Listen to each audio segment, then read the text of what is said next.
Negativity ಜಾಸ್ತಿ ಇದೆ. ಇಲ್ಲ ಸರ್, ಈ ಫಿಲಮ್ ಮಾಡಬಾರ್ದಾಯ್ತು. ಸ್ಟೋರಿ ಇಲ್ಲ, ಏನೇ ಇಲ್ಲ, ಮಾಡಬಾರ್ದಾಯ್ತು. ವೇಸ್ಟ್ ಮಾಡಬಾರ್ದಿತ್ತಣ್ಣ. ವೇಸ್ಟ್ ಚೆನ್ನಾಗಿಲ್ಲ. KGF 3 ಮಾಡಿದ್ರೆ ಚೆನ್ನಾಗಿತ್ತು.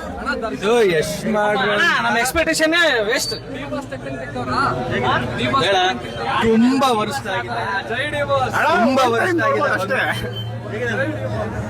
ವರ್ಷ ಆಗಿದೆ ಸರ್. ತುಂಬಾ ವರ್ಷ ಆಗಿದೆ. ಓವರ್ ಕಾನ್ಫಿಡೆನ್ಸ್ ಅಲ್ಲಿ ಮಾಡಿರುವಂತ ಪಿಕ್ಚರ್. ಏನು ತಲೆ ಇಲ್ಲ, ಬುಡ ಇಲ್ಲ. ದಯವಿಟ್ಟು ಹೇಳ್ತಿದೀನಿ ಯಶ್ ಅವ್ರಿಗೆ, ಕನ್ನಡ ಫಿಲ್ಮ್ನವ್ರಿಗೆ, ದಯವಿಟ್ಟು ಒಂದ್ ಸ್ವಲ್ಪ ಒಳ್ಳೆ ಪಿಕ್ಚರ್ಗಳನ್ನ ಮಾಡಿ. ಜನ ಬರಲ್ಲ ಅಂತ ಹೇಳಿದ್ರೆ ಜನಗಳ ಮೇಲೆ ಹೇಳಕ್ ಹೋಗ್ಬೇಡ್ರಿ. ಈ ತರ ಪಿಕ್ಚರ್ ಮಾಡಿದ್ರೆ ಯಾರು ಬರಲ್ಲ. ತುಂಬಾ ವರ್ಷ ರಾಕಿ ಬಾಯ್ ಆಕ್ಟಿಂಗ್ ಚೆನ್ನಾಗಿದೆ. ಡೈರೆಕ್ಟರ್ ಬೇರೆಯವ್ರು ಇರ್ಬೇಕಿತ್ತು. ಯಾವತ್ತು ಕನ್ನಡ ಡೈರೆಕ್ಟರ್ ಕನ್ನಡಿಗರಿಗೆ ಪ್ರೋತ್ಸಾಹ ಕೊಡಿ. ಕನ್ನಡ ಡೈರೆಕ್ಟರ್ ಯಾರು ಇದಾರೋ ಅವ್ರ ಜೊತೆ ಮಾಡಿ ಸಿನಿಮಾ. ಈ ತರ ಸಿನಿಮಾ ಬೇರೆಯವರಿಗೆ ಕೊಡಬೇಡಿ. ಕನ್ನಡ ಡೈರೆಕ್ಟರ್ ಯಾರು ಇದಾರೋ ಅವ್ರಿಗೆ ಚಾನ್ಸ್ ಕೊಡಿ. ರಾಕಿ ಬಾಯ್ ಆಕ್ಟಿಂಗ್ ಚೆನ್ನಾಗಿದೆ. ಫಿಲಮ್ ನಮಗೇನು ಅಷ್ಟೊಂದು ಇಷ್ಟ ಆಗ್ಲಿಲ್ಲ ಅಷ್ಟೇ.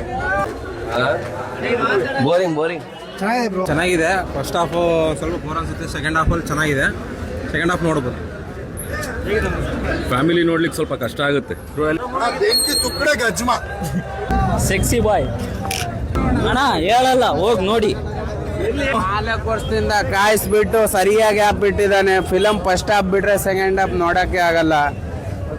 ಸೂಪರ್. ನಾನು ಮಾತಾಡೋದು ಸೂಪರ್ ಆಲ್ರೌಂಡ್ ರಾಕಿ ಬಾಯ್. ಕ್ಲೈಮ್ಯಾಕ್ಸ್ ಎಲ್ಲ ಸೂಪರ್. ಬೆಂಕಿ ಸಖತ್ತಾಗಿ ದಾಬಿದಾರೆ. ಗೊತ್ತು ಗುರು, ಹೋಗಿ ಸೋಳ ಮಕ್ಕಳಿಗೆ ಹೇಳು. ಇದೊಂಥರ extraordinary, fabulous, fantastic. Yash waste ಅಣ್ಣ. ಸ್ಟೋರಿ ಸ್ವಲ್ಪ ದಮ್ ಕಡಿಮೆ ಇದೆ, ಆದ್ರೆ ಸಿನಿಮಾಟೋಗ್ರಫಿ ಸೂಪರ್ ಇದೆ. ಚೆನ್ನಾಗಿಲ್ಲ.